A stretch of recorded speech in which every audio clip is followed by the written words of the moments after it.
Sa ibang balita, magdamag nagbarikada sa Kapitolyo ng Laguna mga taga-suporta ng pinababa sa pwesto na si Laguna Governor E.R. Ejercito. Huling araw na niya ito kung hindi magkakaroon ng Temporary Restraining Order o TRO. May news to go si Athena Imperial. Athena?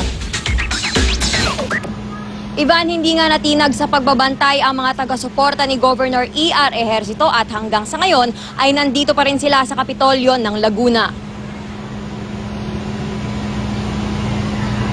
Magdamagang nag-vigil dito sa Kapitolyo ng Laguna ang supporters ni Governor E.R. Ejercito. Handa umano silang idulog sa COMELEC ang kanilang ipinaglalabang manatili sa pwesto ang gobernador sakaling hindi magbaba ng temporary restraining order ang Korte Suprema ngayong araw.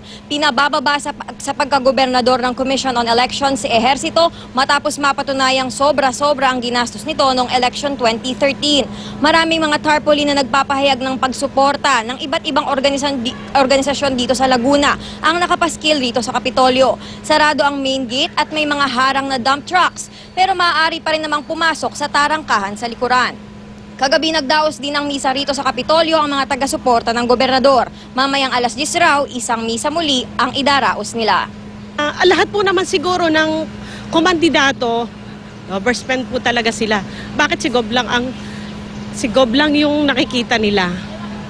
Wala naman po siyang pinakitang masama sa amin. Napakaganda po ng programa ni Gob para sa Laguna. Ma'am, kung sapilitan po siyang pabababain mamaya, papayag po ba kayo? Hindi po. Sukdo lang kami matulog dito. Hindi po kami papayag.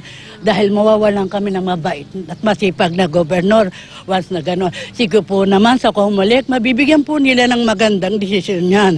Dahil maghihirap po ang aming lalawigan kung sakaling gano'nin nila. Personalan na lang po ata nila yan.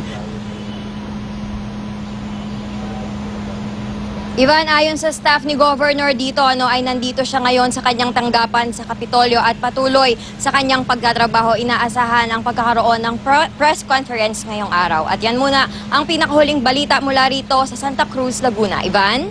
Maraming salamat, Athena Imperial.